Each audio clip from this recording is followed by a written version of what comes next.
Auzu billahi minash shaitanir rajim. Bismillahir rahmanir rahim. Today we are going to have a review on a book. The name of the book is Facts Are Facts, an untold story of the partition of British India.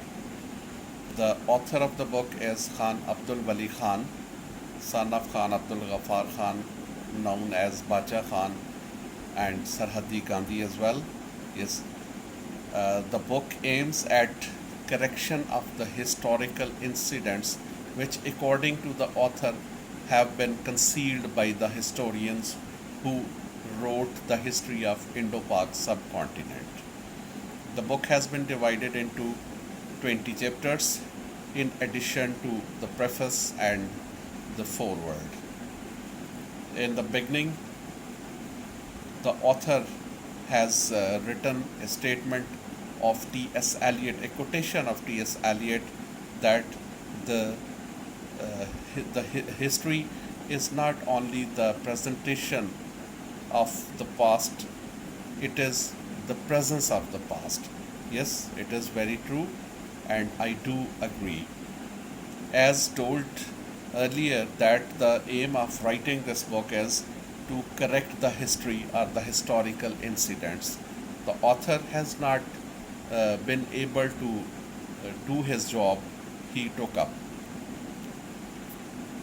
In the very beginning, we see that the author describes an incident. He says that once upon a time, Mr. Jinnah and his wife were invited to a party by the governor of Bombay, Lord Wellington, and his wife.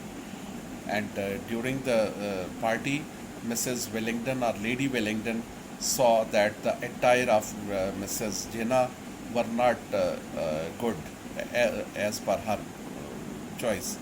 She asked for some shawl. This thing was not liked by Mr. Jinnah, and he at once left the party. And according to Khan Abdul Wali Khan, it was the beginning of the strained relationship between Britishers and the Muslim League. And in the subsequent chapters of the book, he is of the view that those were the Britishers who were responsible for the creation of Pakistan. So the somersault has been taken right in the beginning. Taking an objective view of the book, let's proceed. In the second chapter, he is of the view that the anti-Muslim League, Muslim leadership were of the opinion that Pakistan should be established, whereas he in the subsequent chapters of the book claims that these were not the Muslims at all who were responsible for the establishment of the country called Pakistan. According to him, this was the British Raj who wanted to create a boundary wall beyond inside the Durand line so that Russian invasion could be stopped, and this was, according to the author, was the main cause of the creation of Pakistan. However, in the fourth chapter, he again tries to manipulate the historical incidents by saying that the people of northwestern frontier province NWFP, now called Khyber Pakhtunkhwa, they were not in favor of the creation of Pakistan. And in the fifth chapter, in fact, the fifth chapter is the most powerful chapter as per the narration is concerned, and as far as the command of the author on the description of the incident is concerned. The fifth chapter, according to me, is the most powerful chapter. It deals with how the Pakhtuns were impressed by the viewpoint or the narrative of Muslim League. He, in the later chapters, says that the Britishers won over the opinion of the Khans, Bahadur Sabans, and mullahs of the frontier region now called Khyber Pakhtunkhwa, and it was the bribery offered to them which turned their opinion in favor of Muslim League. Whereas he could not provide any proof except for the provision of some scholarships which were offered to the religious scholars at the time of the British Raj. But those scholarships were not that much which could win over the huge number of population of the area. Khan Abdul Wali Khan, in fact, wanted to establish his point of view that these were the Khudai Khidmatgars and the Khakisars who were the true representatives of the area now called Pakistan. In fact, Khan Abdul Wali Khan is highly impressed, as his father was. He was also called Sarhadi Gandhi.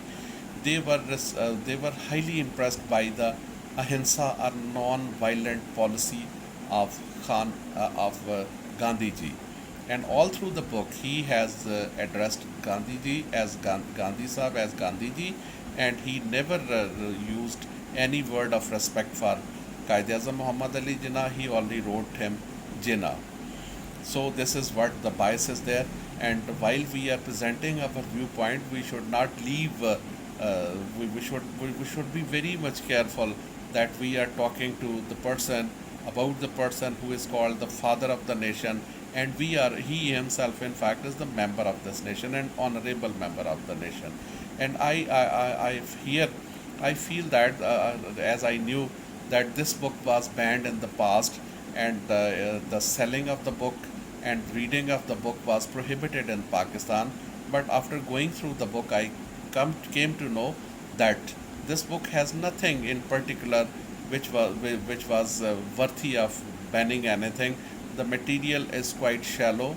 The research, as he has told us in the beginning, that he has made research from the British archives, and the letters that he refers to are present there, and everybody knows that such letters were written, those letters were replied, and they are the part and parcel of the history of British India and the struggle of the Muslims for the achievement of their own separate homeland.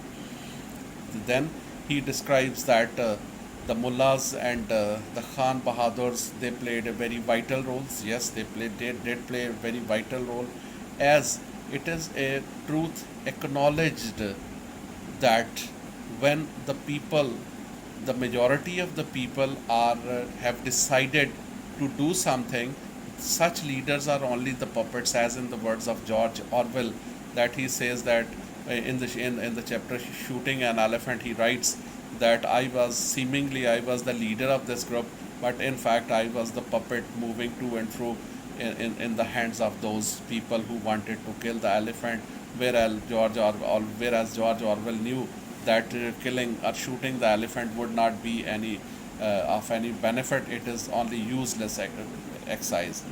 However, let's come up to the book. He is of the view that these were the conspiracies hatched by the Britishers, and the Hindus were innocent from top to toe, and they had done nothing.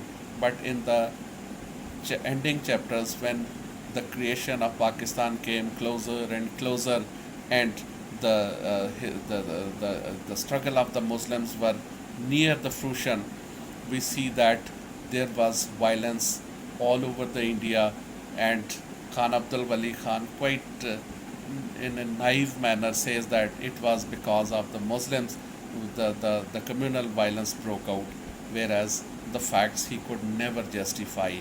The statement is there, but the facts supporting the statements we cannot find in this book.